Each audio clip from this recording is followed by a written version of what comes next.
My name is Daniel Carter, and for 10 years, I believed I was building a life with the woman I loved. Her name was Melissa.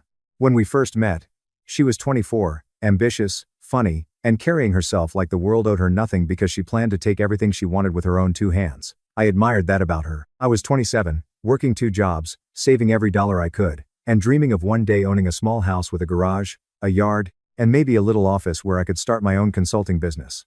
Melissa used to tell me she loved that I was steady. Not rich. Not flashy. Not the kind of man who made promises he could not keep. Steady. You make me feel safe.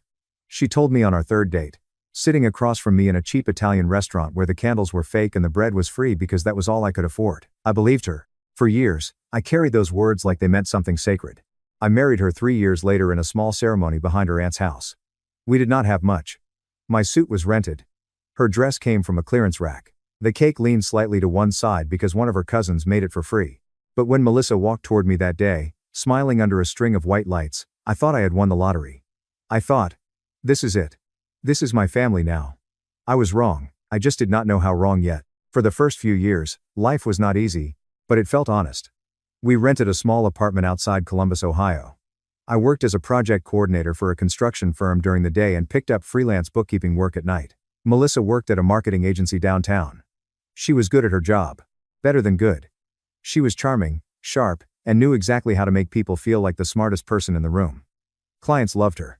Her coworkers admired her. Her boss, however, admired her a little too much. His name was Grant Whitmore. I heard that name almost every evening. Grant said this. Grant loved my presentation. Grant thinks I should lead the next campaign. Grant says I have executive potential. At first, I was proud of her.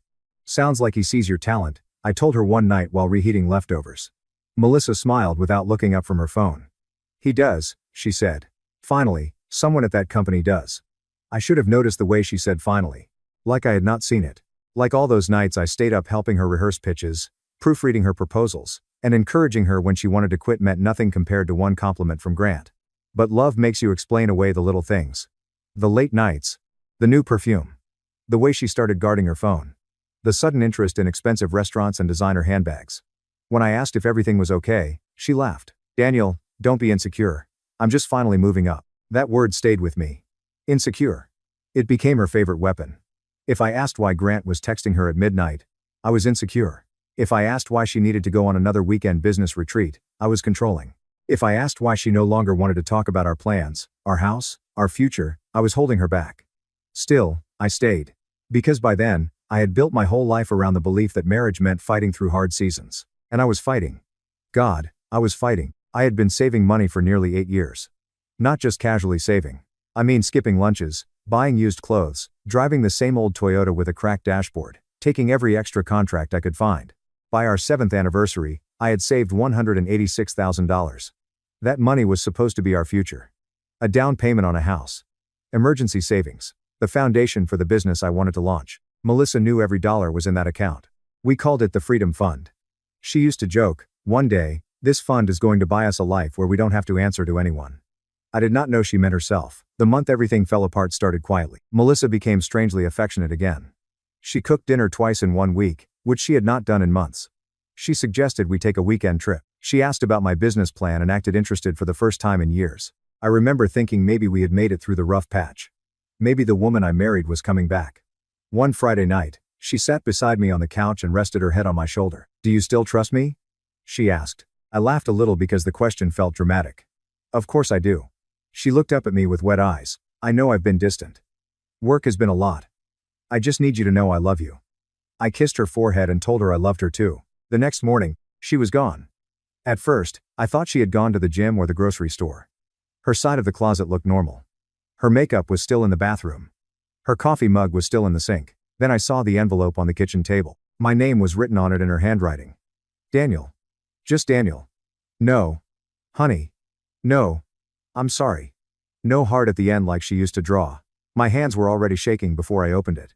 Inside was a single page. Daniel, I can't keep pretending I'm happy in a life that feels too small for me.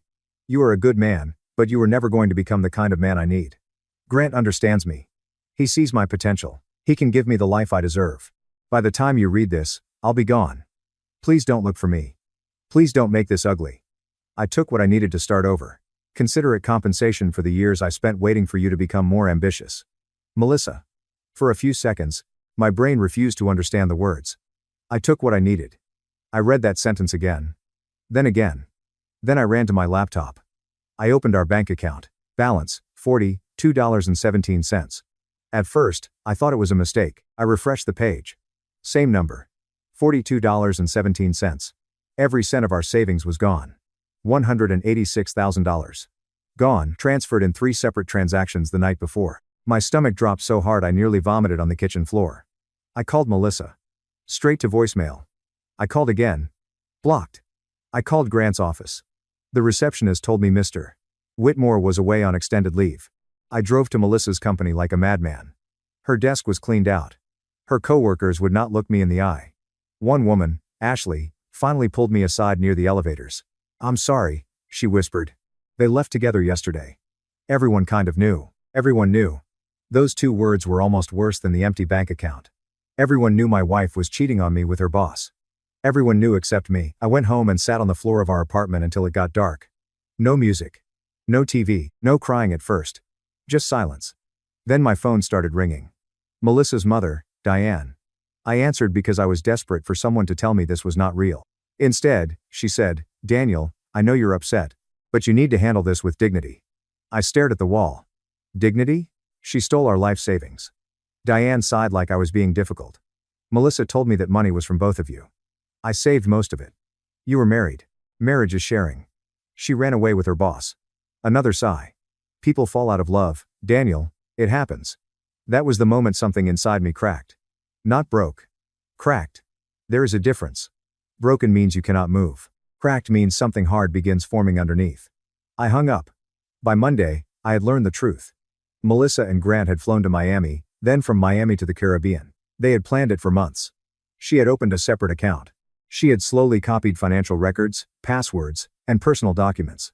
The final transfers were not impulsive. They were planned. I filed a police report. The officer listened, nodded, and told me that because we were married and her name was on one of the linked accounts, it might be treated as a civil matter. Civil. That word felt insulting. There was nothing civil about waking up and discovering your wife had emptied your future like a thief in the night. I hired a lawyer with a credit card I could barely afford to use. Then I filed for divorce. Melissa did not respond. She was too busy posting pictures from beaches. Not on her main account. She was smarter than that. But friends showed me screenshots. Her laughing on a yacht. Her wearing sunglasses that probably cost more than my monthly rent. Her hand wrapped around a cocktail. Grant beside her, smiling like a man who had won a prize. The caption under one photo said, "Finally living the life I deserve." I stared at that sentence for a long time. Then I blocked every person who sent me screenshots. Because pain is strange. Sometimes people think they are helping by showing you the knife again and again. They are not. The next 6 months were hell. I moved out of our apartment because I could not afford it alone. I rented a room from a man named Victor, a retired mechanic who lived 2 streets over from where I worked. The room smelled faintly like motor oil and old wood, but it was clean. Victor did not ask many questions. On my first night there, he saw me carrying in 2 boxes and a duffel bag. Divorce? He asked. I nodded. He handed me a beer. Mine took the house in '89, he said. You'll live. At the time, I was not sure I wanted to. I had no savings. My credit was damaged. My business dream was dead. My marriage was gone. And everywhere I looked, I saw reminders of the man I had been. The trusting man. The patient man. The man who thought loyalty would protect him from betrayal. But bills do not care about heartbreak. So I worked. I worked until my hands trembled from exhaustion. Day job from 7 to 5. Freelance bookkeeping from 6 to midnight. Weekend consulting for small contractors who needed someone to organize invoices, job costs, payroll, and tax documents. It started with 1 client. Then 3. Then 7. Most small construction businesses were good at building things but terrible at tracking money. I knew that world. I knew the mistakes. I knew how to save them from bleeding cash. One night, Victor found me asleep at the kitchen table with my laptop open. He shook my shoulder. You trying to die young? I'm trying to rebuild. He looked at the spreadsheet on my screen. You're good at this? I think so. He leaned against the counter. My nephew runs a roofing company. He's always complaining about paperwork. You want me to introduce you? That introduction changed my life. Victor's nephew recommended me to another contractor. Then another. Within 8 months, I had enough clients to quit my day job. I did not celebrate. I was too scared. When you have lost everything once, Every good thing feels temporary. But I quit anyway. I named my company Carter Operations Group.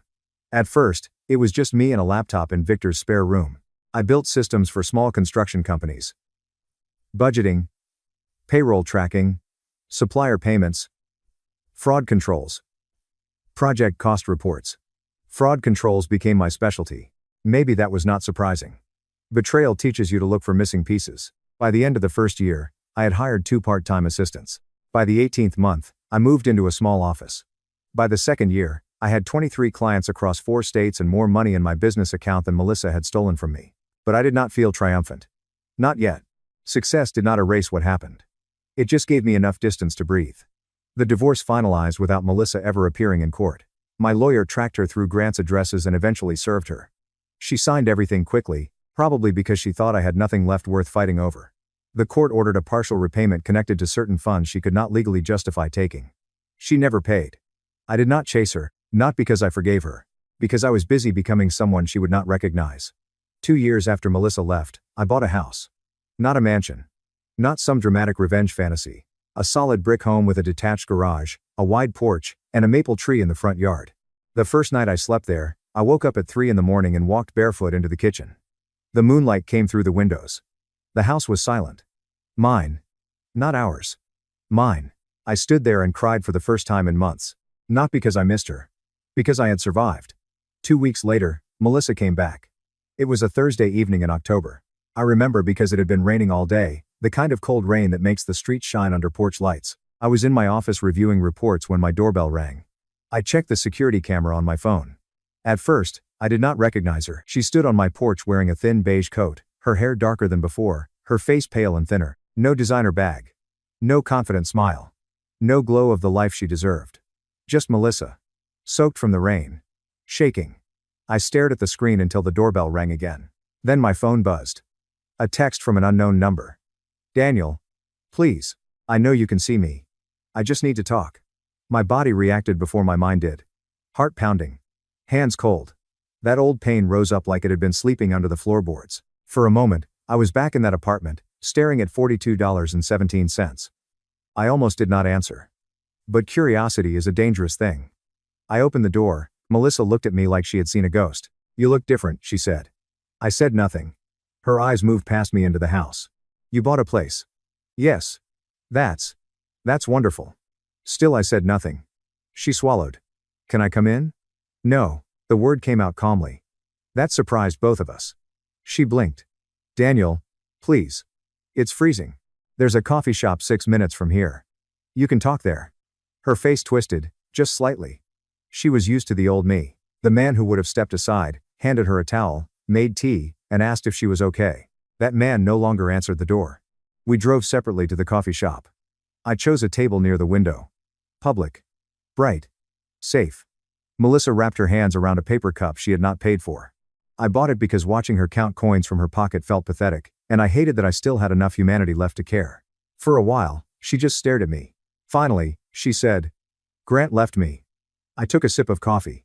She waited for a reaction. I gave her none. He was using me. She continued. He told me we were going to build a life together. He said he was leaving his wife permanently. I almost laughed. His wife? Melissa looked down. You knew he was married? Her silence answered. I leaned back in my chair. So you left your husband for a married man. It wasn't that simple. It usually is. Her eyes filled with tears. He made promises, Daniel. So did you. That landed. She flinched like I had slapped her. I know, she whispered. I know what I did was horrible. Horrible is a small word. She nodded quickly. I was selfish. I was stupid. I thought money and status meant happiness. Grant made everything feel exciting. He made me feel special. And my life savings helped with the excitement? Her lips trembled. I'm sorry. I looked at her then. Really looked. There had been a time when those 2 words would have broken me. I had imagined them so many times, Melissa showing up, crying, apologizing, admitting she had made the biggest mistake of her life. In my imagination, I always felt powerful. In reality, I just felt tired. Where is the money? I asked. She wiped her face. Gone. Of course, Grant invested some of it into a startup. It failed. Some went toward travel. Some went toward legal fees when his wife sued him. Then he blamed me for everything. He said I ruined his life. I stared at her. And now you're here. I didn't know where else to go. There it was. Not love. Not remorse. Not a sudden realization of my worth. She came back because every other door had closed. I have no job, she said. Grant made sure no one in the industry would touch me. He told people I stole from the company. Did you? No, I said nothing. She looked offended for half a second, then remembered she had stolen from me. I deserve that, she whispered. I checked the time on my phone. Melissa panicked. Please don't leave yet. What do you want? She looked at me with those familiar eyes, the ones that used to make me forgive small cruelties before they grew into large betrayals. I want to come home. I felt something inside me go completely still. You don't have a home with me. Daniel. No. I know I don't deserve forgiveness. You're right. But we were married for 10 years. That has to mean something. It did. To me. She started crying harder. I loved you. No. Melissa. You loved what I gave you. Stability. Loyalty. Someone to fall back on. Someone to make you feel safe while you chase someone who made you feel important. She covered her mouth. I continued, not because I wanted to hurt her, but because for once, I wanted the truth to stand in the room without apology. You did not leave because I was cruel. You did not leave because I cheated. You did not leave because I abandoned you. You left because you thought I was too small for the life you deserved. Then you took the money I spent years earning and used it to run away with another man. I was wrong. Yes. I see that now. Only because it failed. Her face crumpled. That was the sentence she could not argue with. Because it was true. If Grant had married her, if the money had multiplied, if the beach photos had turned into penthouses and parties, Melissa would not have been sitting across from me in a coffee shop begging for mercy. She would have never thought of me again. I can pay you back, she said suddenly. With what? I'll get a job. I'll do anything. I just need a place to stay for a few weeks. No, Daniel, please. No. Her voice rose slightly. So that's it? After everything we had, you're just going to leave me homeless? I looked at her, and there she was. The real Melissa. Not the crying woman. Not the regretful ex-wife. The woman who still believed my boundaries were cruelty if they did not serve her.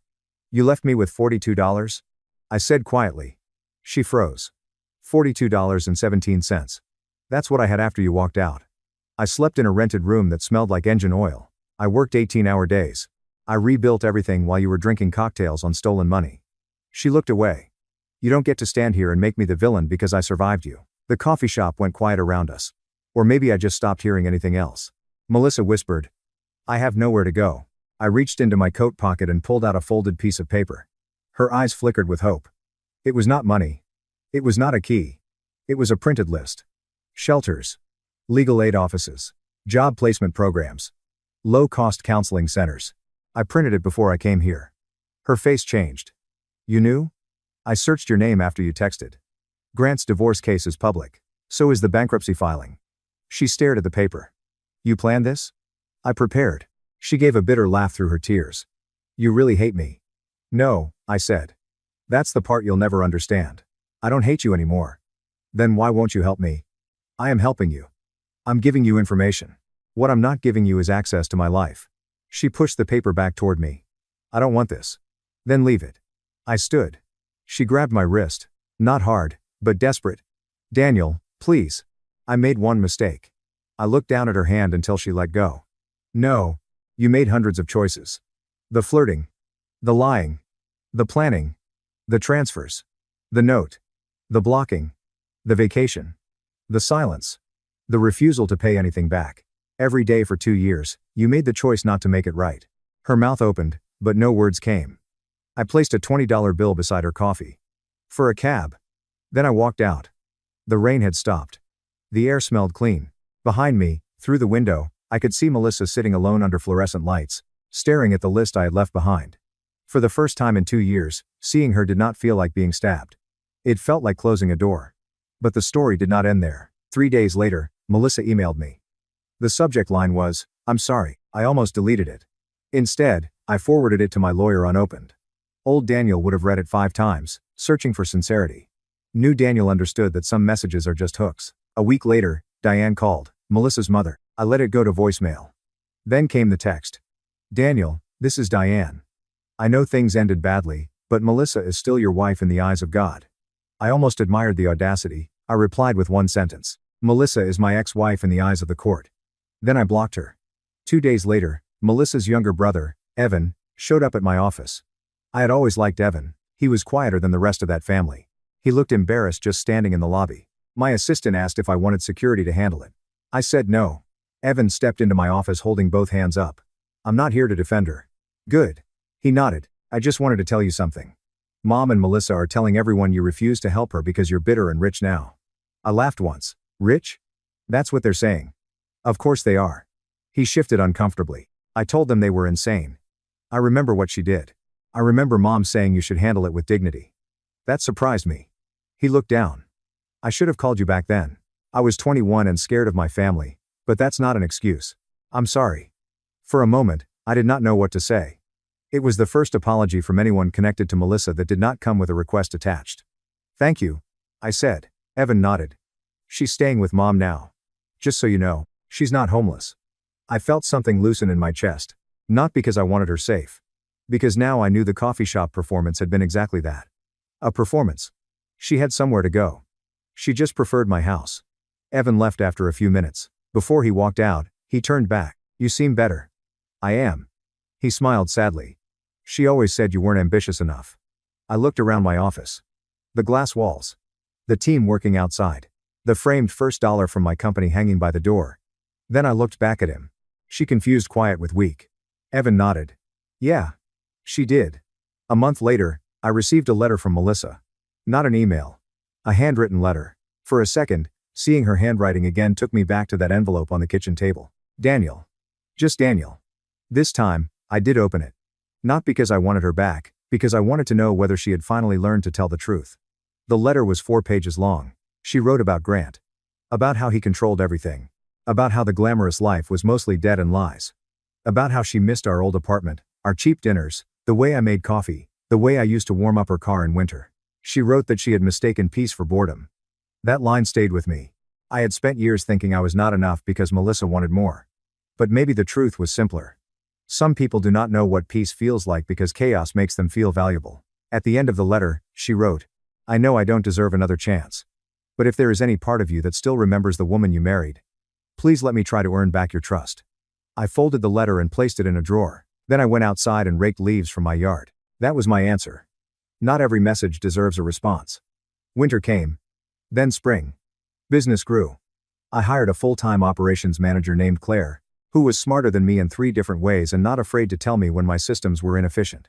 She was the first woman I found myself laughing with without feeling guilty. I did not date her. Not then. I needed to learn who I was without trying to be chosen. So I went to therapy. I joined a running group. I learned to cook things that did not come from a microwave. I visited Victor every Sunday for coffee, even after I moved out, because some people become family by simply showing up when your life is in pieces. One Sunday, he asked, You ever hear from the ex? Sometimes. You answer? No. He smiled. Good. A snake doesn't become a rope because it lies still. That was Victor. Half mechanic, half philosopher. About 6 months after Melissa appeared on my porch, I received the court notice I never expected. My lawyer called first. They found attachable wages. I sat up. What? Melissa got a job. Not high paying, but official payroll. We can begin garnishment for the unpaid judgment. I was quiet. Daniel, do it. It was not about the money anymore. Not really. It was about reality. For 2 years, Melissa had lived as if consequences were optional. As if apologies could replace repayment, as if tears could erase theft. They could not. The first payment arrived 6 weeks later. Small. Almost symbolic. But when I saw it deposited into my account, I felt something I had not expected. Not joy. Not revenge. Balance. A small correction in a world that often lets people walk away from the damage they cause. Melissa called the next day from a new number. I answered because I already knew why. You're garnishing my wages? She snapped. There was the voice again. Not broken. Not sorry. Angry. Yes, how am I supposed to rebuild my life? The same way I rebuilt mine. With less than you started with. That's cruel. No, Melissa. Cruel was taking $186,000 and leaving me with $42.17. She breathed hard into the phone. I said I was sorry. And now you're paying me back. I can't believe who you've become. I smiled faintly. You should have stayed to find out. Then I hung up. That was the last time we spoke. A year later, I stood in the conference room of my company's new office, watching my team celebrate our biggest contract yet. A regional construction group had hired us to manage operational systems across 12 branches. The kind of contract that would have made old me call Melissa first, voice shaking with excitement, hoping she would be proud. Instead, I called Victor. He answered on the third ring. What broke? Nothing. We got the contract. There was a pause. Then he said, hell yes, kid. I laughed. I was 39 years old, and this old mechanic still called me kid. That evening, I drove home in the same Toyota. Yes, the same one. I could afford something nicer. I just did not want one yet. The dashboard was still cracked. The engine still made a strange clicking sound when it was cold. But it had carried me through the worst years of my life, and I respected loyal things. When I pulled into my driveway, I sat there for a moment. The porch light was on. The maple tree had turned gold. My house waited quietly. Peace. Real peace, the kind Melissa had mistaken for boredom. I thought about the man I used to be. The man who believed love meant endless patience. The man who thought being steady was enough to keep someone loyal. I do not hate that version of me. He was kind, he was hopeful. He built something worth stealing, but I am grateful he did not stay in charge forever. Because the man I became understands something now. Forgiveness does not mean reopening the door. Closure does not require one final conversation. And love without respect is just a beautiful cage. Melissa took my life savings and ran away with her boss. For a while, I thought she had destroyed my life. But the truth is, she only destroyed the life where I kept making myself smaller so someone else could feel bigger. 2 years later, she came back begging me to take her back, and I finally had enough self-respect to say no. Not with rage. Not with revenge. Not with some dramatic speech in the rain. Just one quiet, complete word. No. And that one word gave me back everything she tried to take. I caught my brother in my bed with my fiancée. My parents demanded I pay for their wedding to keep the peace. Instead, I vanished without a trace and let her destroy his life. I need to get this out somewhere anywhere because if I sit in this silence any longer, the memories will claw their way out of my skull and drive me insane. It has been years of psychological warfare, betrayals layered upon betrayals, and a level of familial gaslighting so severe it genuinely made me question my own sanity. I am writing this down to remind myself that I am not the crazy one. I am not the villain. 4 years ago I was a 29-year-old lead structural engineer working in Seattle. I had spent the last decade of my life doing everything right. Long hours, steel-toed boots, breathing in concrete dust and diesel fumes, working my way up from a junior site manager to overseeing massive commercial developments in the West Side commercial zone. I built a solid, enviable life. I had a beautiful modern apartment overlooking the skyline, a reliable truck, a heavy savings account, and a portfolio I was proud of. I thought I had the entire blueprint of my life mapped out perfectly. The centerpiece of that blueprint was Elena. We had been together for 3.5 years, engaged for the last 10 months. She was a pediatric nurse at the city's top hospital, radiant, fiercely intelligent and driven. We actually met at my younger sister Chloe's nursing school graduation party. It was an instant, undeniable connection. I proposed to her on a freezing December evening by the waterfront where we shared our first date. We both cried. My family was ecstatic. My mother immediately took over wedding planning, practically moving into our apartment with her binders and fabric swatches, while my dad was already making crude, boisterous toasts about future grandchildren at every Sunday dinner. Then there was my younger brother Mason. He was 27, a perpetually struggling musician who worked part-time as a barista in a trendy downtown cafe. He was the classic golden child who could do no wrong despite failing out of college twice and constantly needing financial bailouts from our parents. Mason always had this subtle, undermining way of talking about me. He would constantly joke that Elena was way out of my league or that she was settling for a boring corporate drone. It was always wrapped in that plausible deniability of brotherly banter, but the venom was there. I ignored it. I was too happy, too secure to see the massive glaring red flags waving right in front of my face. It all shattered on a random miserable Tuesday in November. We had just finished a massive foundation pour for a new high-rise, beating the incoming stormfront by mere hours. The site director was so thrilled we hit the milestone ahead of schedule that he sent the entire management team home at 1:30 p.m. I remember sitting in my truck, the rain hammering against the windshield. Feeling this overwhelming surge of affection for Elena, I figured I would surprise her. I stopped at her favorite artisanal bakery, bought a box of ridiculous overpriced pastries, and planned to spend the entire afternoon curled up with her before her evening rotation started at the hospital. I pulled into my apartment complex's underground garage at exactly 2:15 p.m. I saw Elena's white sedan parked in its usual spot, completely normal. Tuesday was her administrative day off. I grabbed my bags, rode the elevator up to the 4th floor, and walked down the carpeted hallway. I did not even bother trying to be quiet. I slid my key into the lock, turned it, and pushed the heavy wooden door open. The apartment was quiet but not silent. There was music playing faintly from the master bedroom, some indie acoustic playlist Elena loved. I set my keys in the bakery box down on the kitchen island. I was shrugging off my damp jacket when I heard the sound. It was not the television. It was not a podcast. It was a low, rhythmic thudding against the drywall, accompanied by a sharp, breathless gasp. My stomach plummeted. A sickening icy dread washed over my entire body. I told myself she was working out. She had to be working out. I walked down the short hallway, my boots silent on the hardwood floor. The bedroom door was cracked open about 2 in. I pushed it wide open. I did not yell. I did not scream. I did not drop to my knees or throw anything. The human brain is a bizarre mechanism. In moments of catastrophic trauma, it just shuts down the emotional receptors and begins recording raw data. My brother Mason was in my bed, my custom-built king-sized bed. He was tangled in the expensive linen sheets I had bought for Elena's birthday. And Elena was right there with him, her hands tangled in his hair, her eyes squeezed shut. I stood in the doorway for what felt like an eternity but was probably only 3 seconds. The floorboards creaked under my weight. Mason's head snapped up. The blood drained from his face so fast he looked like a corpse. Elena let out a piercing hysterical shriek and scrambled backward against the headboard, frantically pulling the duvet up to her chin. Mason started stammering, his voice cracking like a terrified teenager. Carter, man, wait. It is not what it looks like. We were just get out, I said. My voice did not even sound like my own. It was a dead, hollow monotone, completely devoid of inflection. It sounded like a machine. Mason was falling all over himself, hopping on one foot as he tried to pull his jeans on over his pale legs. Carter, listen to me, bro. Please, it just happened. It was a mistake. We were just talking and you have exactly 5 minutes to get your clothes on and get out of my apartment, I said, my eyes locked dead on the wall behind them. If either of you are still inside this unit when the clock hits 2:25, I am calling the police and having you removed for trespassing. Elena finally found her voice. She was sobbing. Thick, ugly tears streaming down her face, ruining her makeup. Carter, baby, please let me explain. I love you. It meant nothing. She reached a hand out toward me. I stepped back so fast I nearly tripped over the doorframe, recoiling as if she were a venomous snake. Do not speak to me, I whispered. The coldness in my tone finally made her shut her mouth. Just get out. I turned my back on them, walked into the living room and stood perfectly still by the floor-to-ceiling windows, staring out at the Seattle rain. I heard the frantic rustling of clothes, the desperate hushed whispering, the sound of a zipper. 7 minutes later I heard the front door click shut. I was alone. I did not break down. I did not smash the television or punch a hole in the drywall. I just walked over to the kitchen island, picked up the box of expensive pastries and dropped them into the trash can.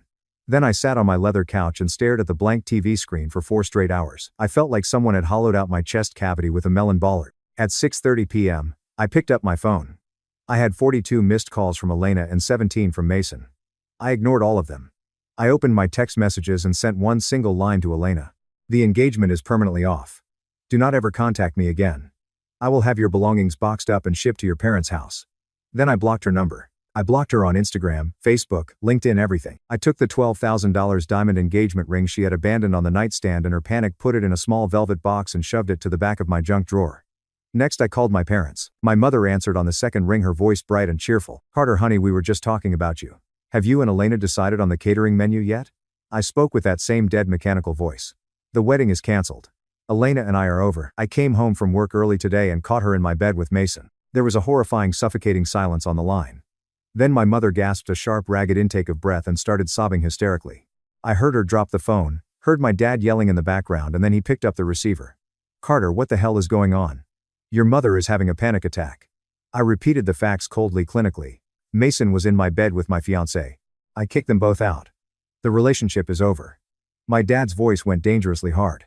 Are you absolutely sure, Carter? This is a massive accusation. I saw them with my own 2 eyes. Dad, they were naked in my bed. My God. My dad breathed heavily into the receiver. That is unforgivable. That boy has crossed the line for the last time. I am going to tear him apart. I am so sorry, son. We love you. We are going to handle this. I hung up. I felt a tiny, pathetic shred of validation. At least my parents had my back. At least they saw the reality of the situation. I called my sister Chloe next. She was working a double shift at the clinic, but when I told her, she immediately clocked out, drove straight to my apartment and brought 2 large pizzas and a 6-pack of dark stout. She did not offer platitudes. She did not tell me that time heals all wounds. She just sat on the couch with me in silence, drinking beer and letting me exist in my shattered reality. For the first 2 weeks, the illusion of family support held strong. My dad supposedly drove to Mason's apartment and screamed at him so loudly, the neighbors threatened to call the cops. My mom sent me daily paragraphs of affection telling me how much they loved me, how Mason was a disgrace, and how they would support whatever I needed. I genuinely believed I was not alone. I believed blood meant loyalty. Then came the first crack in the foundation. It was mid-December. I had taken a few days off work to try and reset my brain. I decided to stop by my parents' house in the suburbs to drop off a heavy-duty power washer I had borrowed from my dad months prior. I did not call ahead. I just wanted to leave it in the garage and leave. I parked at the end of the driveway and hauled the machine up the concrete path. As I approached the side door of the garage, I heard my mother's voice drifting through the open kitchen window. She was on the phone. Her tone was not angry or disappointed. It was soft coddling and dripping with maternal sympathy. "I know, Mason, sweetheart." I know she was cooing. "It has been so hard on you too. You have always struggled with your self-esteem and Elena made you feel special. I am not saying it was right, but Carter has always had everything come so easily to him. He is so wrapped up in his career he will bounce back. You are still my baby boy. We are going to work through this as a family. Just give it time." I froze. The handles of the power washer dug into my palms. I stood there paralyzed by the sheer unadulterated betrayal radiating from that window. She was comforting him. She was comforting the man who had detonated my life, painting me as the emotionally distant workaholic who practically forced them together. The realization hit me with the force of a freight train. This was not over. My family was not on my side. They were just waiting for the dust to settle so they could sweep my trauma under the rug and protect their golden child. I quietly set the power washer down on the driveway, turned around and drove back to my apartment. I did not confront her. There was absolutely no point. You cannot logic someone out of a delusion they choose to live in. 3 days later, the inevitable group text arrived. It was my mother inviting the whole family to our traditional Sunday dinner. I ignored it. 2 hours later, my phone rang. "Carter, honey, we really miss you," my mother said, her voice dripping with artificial sweetness. "Please come to dinner on Sunday. I am making your favorite roast. Is Mason going to be there?" I asked, my voice flat. There was a long, excruciating pause. "Carter, he is still your brother. We are still his parents. We cannot just cut him out of our lives and leave him on the streets. He is hurting too. You need to be the bigger person." "Watch me," I said and hung up the phone. The next day, my dad showed up at my construction site. He bypassed security and walked straight into my mobile office trailer, shutting the door behind him. He put on his reasonable businessman voice, the exact tone he used when negotiating with stubborn contractors. "Son, we need to talk," he said, taking off his hard hat. What Mason did was despicable. Nobody is denying that. But he is family. He made a terrible mistake. "A mistake is forgetting to use your turn signal, Dad." I interrupted, not looking up from my blueprints. "He did not accidentally trip and fall inside my fiancée." My dad sighed, rubbing the bridge of his nose. "Do not be crude, Carter. Look, nobody is asking you to hug him and be best friends tomorrow. But you are tearing your mother apart. You have always been the mature one. You are successful. You are stable. Mason is a mess. He has always been a mess. If we abandon him now, he will completely self-destruct. We need you to take the high road so this family can heal." I slowly set my pen down and looked him dead in the eyes. Why is it always my responsibility to absorb the damage? Why does he get to destroy my life and I have to be the one to fix the family dynamic? I am not taking the high road, Dad. I am burning the bridge. Get out of my office. He left, shaking his head like I was a petulant child throwing a tantrum. I completely withdrew. I stopped attending family events. I worked 70-hour weeks, burying myself in architectural schematics and concrete stress tests. I came home, ate frozen chicken and rice, went to the gym until my muscles failed, and slept. I was a ghost haunting my own life. Then came Thanksgiving. I had explicitly told my family I was not coming. But my sister Chloe called me the night before, crying. She begged me to show up. She said she felt like she was losing her mind being the only sane person in that house, that she missed me desperately, and that if I just came for 1 hour to eat and leave, it would mean the world to her. Against every single one of my survival instincts, I caved. I arrived at my parents' house at 4:00 p.m. on Thanksgiving Day. The house smelled like roasted turkey and sage stuffing. The football game was blaring from the living room. For a split second it felt normal. I took off my boots in the foyer and walked into the dining room. Mason was sitting at the head of the table, and sitting right next to him, her hand resting intimately on his thigh, was Elena. The entire room went dead silent. Every single head turned to look at me. My mother was standing near the kitchen island holding a gravy boat, wearing this sickeningly hopeful, desperate smile, like she truly believed putting us all in the same room would magically force a reconciliation. Chloe looked horrified. She clearly had no idea Elena was going to be there. I did not blink. I did not say a single word. I simply turned on my heel, walked back to the foyer, picked up my boots and walked out the front door in my socks. Carter, please just sit down. Let us talk like adults." My dad bellowed from the porch as I walked down the driveway. I ignored him, threw my boots into the passenger seat of my truck and drove away. That was the turning point. I realized my family was not just passive in their betrayal. They were actively orchestrating my psychological torture to force their desired outcome. December arrived. I volunteered to work on Christmas Eve and Christmas Day, overseeing an emergency structural repair on a commercial parking garage. I told my family I was out of town on a project. It was a lie, but it kept my phone quiet until Christmas night. At 7:00 p.m., Chloe texted me again. "Carter, I know you are in the city. Please come over. Mom is having a full mental breakdown. Dad is screaming. I cannot handle this alone. Please, just for 20 minutes. I swear on my life. Mason is not here. His car is not in the driveway. Please help me. I stared at the screen. Chloe had been the only one to sit with me in the dark. She was the only one who had not demanded I forgive them. I sighed, grabbed my keys and drove through the snow to my parents' house. I pulled up. Chloe was right. Mason's beat-up Honda Civic was nowhere to be seen. I walked up the salted path and opened the front door. The house was decorated like a magazine cover. Garlands, twinkling lights, a massive 12-foot tree. I walked into the living room. My mother, my father, my aunt, my uncle and Chloe were all gathered around the fireplace, and sitting on the love seat holding hands and wearing matching ugly Christmas sweaters were Mason and Elena. They had parked her car down the street to trick me into coming inside. My mother rushed forward, her eyes brimming with calculated tears. "Oh, Carter, sweetheart. Thank God you are here. This is what Christmas is all about. Family, forgiveness and new beginnings." I looked at Chloe. She was weeping, shaking her head violently. I did not know Carter. I swear to God I did not know they were hiding in the basement. I looked at Mason, who was smirking slightly, entirely too comfortable. I looked at Elena, who had the audacity to give me a pathetic apologetic pout. And then I looked at my parents. "You ambushed me," I said, my voice dropping to a terrifyingly quiet register again. "Son, enough of this childish grudge." My dad stepped forward, puffing his chest out. "Mason and Elena are in love. They are moving in together. We are a family, and we are not going to let your bruised ego destroy our holidays. You are going to sit down. You are going to shake your brother's hand, and we are going to move forward." "No," I said, stepping backward toward the door. "I am leaving." My dad lunged forward and grabbed me by the shoulder, his grip incredibly tight, his face turning purple with rage. "You are not walking out that door, Carter. You will stop being so damn selfish. You are tearing your mother apart." My survival instincts, dormant for months, finally snapped. I did not even think. I just reacted. I shoved his hand off my shoulder with extreme force. He stumbled, caught his balance and shoved me back hard, right in the center of my chest. Before my conscious brain could process the command, my right fist snapped upward. I hit my father squarely in the jaw. The sound was like a wooden bat hitting a wet sack of flour. My dad's eyes rolled back and he collapsed backward into the coffee table, shattering the glass top into 1,000 pieces. Chaos erupted. My mother screamed at the top of her lungs. Chloe shrieked. Mason jumped up from the couch, his fists raised, yelling, "What the F, man?" I stood over my father, my knuckles throbbing, my breathing heavy. I looked at Mason, daring him to take a swing. He froze, his cowardice winning out. "Do not ever touch me again," I told my father, who was groaning and holding his bleeding face. I looked at my mother, who was sobbing hysterically on her knees. "You wanted to choose him? You got him. You are all dead to me." I walked out the door, got into my truck and drove away. That night, sitting in my dark apartment, I made a clinical, ruthless decision. I could not survive in this city anymore. The poison was too deep.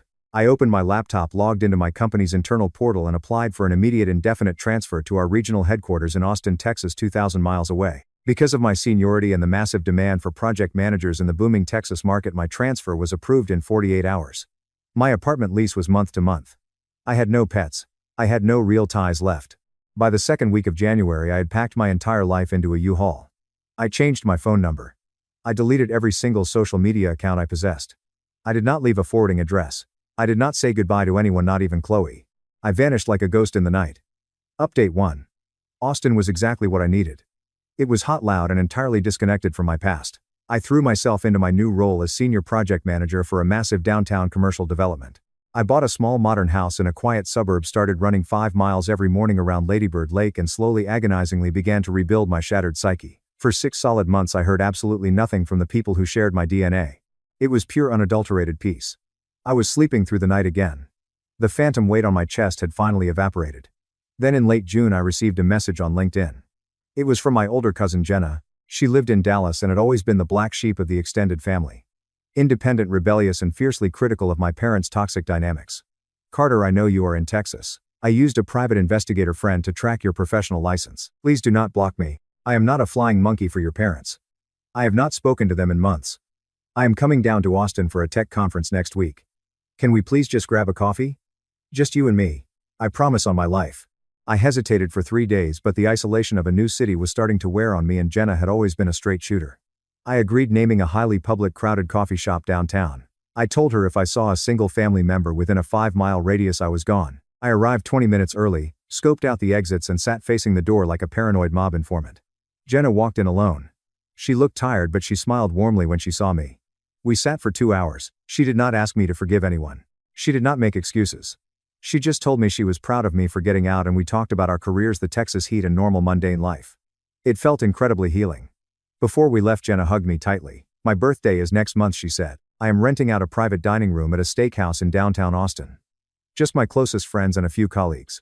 No family. I would really love it if you came. You need to get out and socialize, Carter. I looked into her eyes. I did not see any deception. No family? I asked. None. I swear to God. I agreed to go. A few weeks later I met Sienna. I was at a local hardware store on a Sunday morning buying supplies to build a custom deck for my backyard. I was struggling to load 12-foot lumber onto a flatbed cart when a woman in denim overalls and a messy bun walked by, stopped, and effortlessly grabbed the other end of the wood. You look like you are about to blow a gasket. She laughed, her green eyes sparkling. I have built skyscrapers, but this cart is defying the laws of physics, I joked back. Her name was Sienna. She was a physical therapist who specialized in sports rehabilitation. We stood in the lumber aisle talking for 45 minutes. She was witty, grounded, and possessed this incredibly calm, steady energy. I asked her for coffee. She said yes. We started dating. It was slow, deliberate, and entirely devoid of the chaotic, anxious energy that had defined my relationship with Elena. Sienna did not play games. 3 weeks into dating, as we sat on my half-finished deck drinking beers, I told her everything. The cheating, the betrayal, the punch, the escape. I laid all my ugly, broken baggage out on the table and waited for her to run. Instead, she reached over, took my hand, and looked me dead in the eye. You survived a nightmare. You protected yourself. I think you are incredibly brave. I realized in that exact moment that I was going to marry her. 2 months later, Jenna's birthday dinner arrived. Sienna helped me pick out a nice button-down shirt. Have fun, she smiled, kissing my cheek. If it gets weird, fake a stomach bug and come home. I drove downtown, parked, and walked into the upscale steakhouse. The hostess led me to the private dining room in the back. I pushed open the heavy oak doors, a polite smile on my face, ready to meet Jenna's friends. The breath was violently knocked out of my lungs. Sitting around the massive mahogany table, surrounded by birthday balloons, were my mother, my father, Chloe, Mason, and Elena. Jenna was standing at the head of the table, her face a mask of agonizing guilt. I am so sorry, Carter, Jenna whispered, tears instantly spilling down her cheeks. Your dad paid off my massive credit card debt. I was drowning. They promised they just wanted to talk to you. I am so sorry. The doors clicked shut behind me, locking automatically. My dad stood up, wearing a perfectly tailored suit, looking like a mob boss holding court. My mother was already crying. Mason would not look at me, staring intensely at his water glass. Elena was wearing a diamond necklace, the exact necklace my grandmother had left to my mother to give to my future wife. Sit down, son, my dad commanded, his voice echoing in the private room. You have run far enough. It is time to end this ridiculous charade. You are coming back to the family. A cold, absolute rage settled over me. It was not the fiery, explosive anger of Christmas Eve. This was a glacial, terrifying calm. I was looking at a table full of strangers. Open the doors, I said, my voice barely a whisper. Carter, please. My mother wailed, reaching her hands out across the table. Mason and Elena are getting married. We need you to be his best man. We want the family whole for the wedding. I slowly turned my head and looked at my mother. I looked at the delusion deeply embedded in her eyes. You want me to be the best man at the wedding of the brother who slept with my fiancée in my bed? You have to let it go. My dad slammed his fist on the table, rattling the silverware. You have a great job down here. You are making incredible money. Mason is struggling. The wedding is expensive. And as the older, successful brother, it is your duty to help fund it. We have already tapped into the family trust for the deposit. The world seemed to stop spinning. The pieces clicked into place with horrifying clarity. The family trust? I asked quietly. The trust fund you and mom set up when we were kids, the one meant for our future children? My dad had the audacity to look slightly uncomfortable. Mason needed a win, Carter. He has been very depressed. We used the funds to pay for the venue and Elena's dress, but we need you to cover the catering and the honeymoon. It is the least you can do after you assaulted me and abandoned your mother. They did not just want me back, and now they wanted me to foot the rest of the bill. I started laughing. A dark, hollow, genuinely amused laugh that made everyone at the table flinch. I looked at Jenna, who was sobbing into her hands. I looked at Mason, who looked pathetic and small, and I looked at my parents. You are all completely irredeemably insane, I said. I turned to the doors, unlocked them, and looked back over my shoulder one last time. Have a beautiful wedding. I hope you choke on the cake. I walked out of the restaurant, ignoring my father screaming my name, drove straight to Sienna's house and collapsed into her arms. Update 2. The harassment escalated to a psychotic level after that night. A month after the ambush, the letters started arriving at my corporate office. My parents had somehow tracked down my exact workplace. Envelopes marked urgent personal began flooding the reception desk. When I ignored them, the emails started. They found my professional email address. I was getting 10 to 15 emails a day from burner accounts, ranging from my mother begging for my soul to my dad threatening to sue me for the medical bills from his broken jaw to Mason drunkenly demanding I send him a check. It culminated when a massive, gaudy wedding invitation was delivered via certified mail to my company's HR department, alongside a letter from my mother falsely claiming I was suffering from a severe mental breakdown and begging my employer to intervene. I was called into the HR director's office. I was humiliated. I had to sit in a glass room and explain to a corporate executive that my family was stalking me.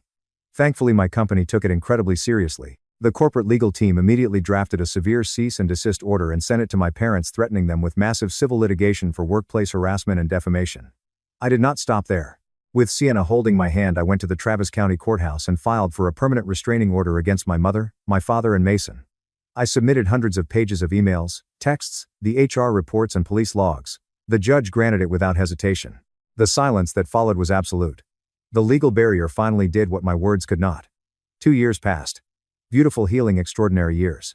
Sienna and I got married in a tiny private ceremony in the Texas Hill Country. No extended family, just her parents, a few friends, and a rescue golden retriever named Rusty who served as our ring bearer. On a quiet Tuesday morning, Sienna came out of the bathroom holding a plastic stick with 2 solid pink lines. We were going to have a baby. I fell to my knees and cried into her stomach. This was my real family.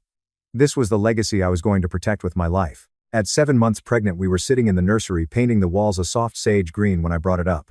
I do not want him to have my last name, I said quietly, rolling paint onto the drywall. Sienna stopped wiping a smudge of paint from her cheek. Are you sure, Carter? That is a huge step. My last name is tied to people who view me as a disposable bank account. I said, my voice firm. I do not want my son carrying the legacy of a man who demanded I pay for my abuser's wedding. I want to take your last name. I want to be a Vance. Sienna started crying. The next week we went to the courthouse. I stood before a judge, swore my oaths, and legally eradicated my connection to my bloodline. I walked out of that building as Carter Vance. Our son Julian Vance was born during a massive Texas thunderstorm. When the nurse placed his tiny screaming body into my arms, I looked down at his perfect face and felt a tectonic shift in my soul. Every ounce of lingering pain, every shadow of betrayal was completely obliterated by the overwhelming, ferocious love I felt for this tiny human. He would never know their toxicity. He would never know their conditional love. I thought the story was over. I thought the universe had finally balanced the scales. I was wrong. The climax was still coming. When Julian was 6 months old, I was working on site at a new hospital expansion project. I was walking across the steel framing wearing my hard hat and high-vis vest when my radio crackled. It was the front gate security guard. Mr. Vance, we have an older gentleman at the perimeter fence. He is demanding to see you. Says his name is your father, but he does not know your new last name. He is causing a scene. My blood ran cold. The restraining order was still active, but they had clearly hired another private investigator. I told security to hold him there. I walked down the scaffolding, my heart pounding, ready to call the police and have him arrested. I reached the chain link fence. My father was standing on the other side. I almost did not recognize him. He looked like he had aged 20 years. His expensive suits were gone. He was wearing a rumpled, stained polo shirt. He had lost at least 40 pounds. His skin was sallow and his hands were shaking violently. He looked utterly destroyed. I stood 10 feet back from the fence, crossing my arms. You are violating a court order. I have security dialing 911 right now. You have exactly 30 seconds to speak before you go to jail. My father gripped the chain link fence, tears instantly streaming down his hollowed cheeks. Carter, please, son, I am begging you. I have nothing left. I stared at him, feeling absolutely zero empathy. What happened to the Golden family, Dad?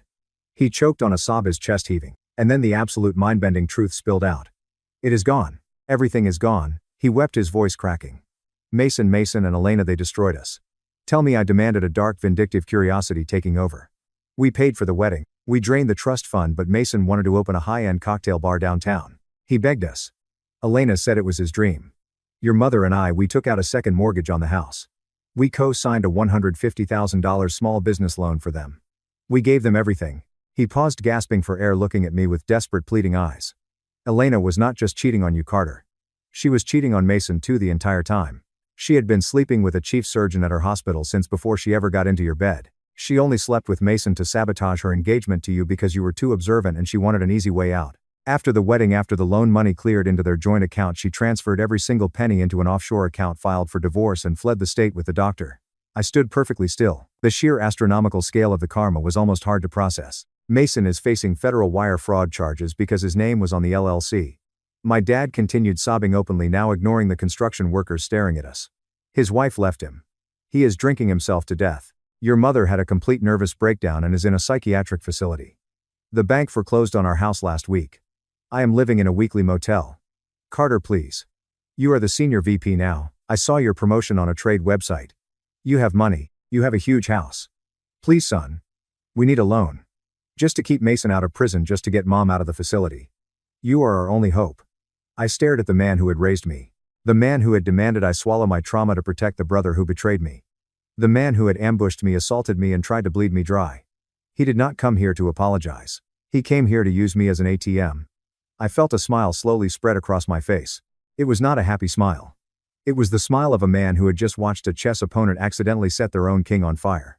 Dad, I said, my voice echoing with absolute terrifying authority. My name is Carter Vance. I do not have a brother. I do not have a mother.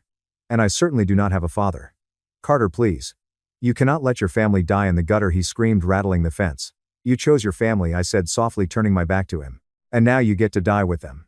I walked away as the police sirens wailed in the distance, growing louder as they approached the construction site. I did not look back as they placed my father in handcuffs for violating the restraining order. I did not look back as they put him in the back of the cruiser. I went back to my office, finished my shift, and drove home to my beautiful wife and my perfect son. That was 2 years ago. I heard through the grapevine a mutual friend from Seattle that Mason took a plea deal and is currently serving 3 years in a minimum security facility for financial fraud. My parents officially divorced. My mother is living in subsidized housing. And my father is working as a greeter at a big box hardware store to pay off his crushing debt. Elena completely vanished, likely living a life of luxury with her stolen money and her surgeon boyfriend. Sometimes when I am sitting on my back porch in Texas watching Julian chase our dog through the sprinklers while Sienna laughs and drinks iced tea, I think about the alternate universe where I forgave them, where I stayed, where I let them drain my soul and my bank account to keep the peace. And then I smile, take a sip of my beer, and thank God for the day I walked out that. Thank you so much for watching until the end. If you really like our videos, please don't forget to like, share, and subscribe. Have a great day.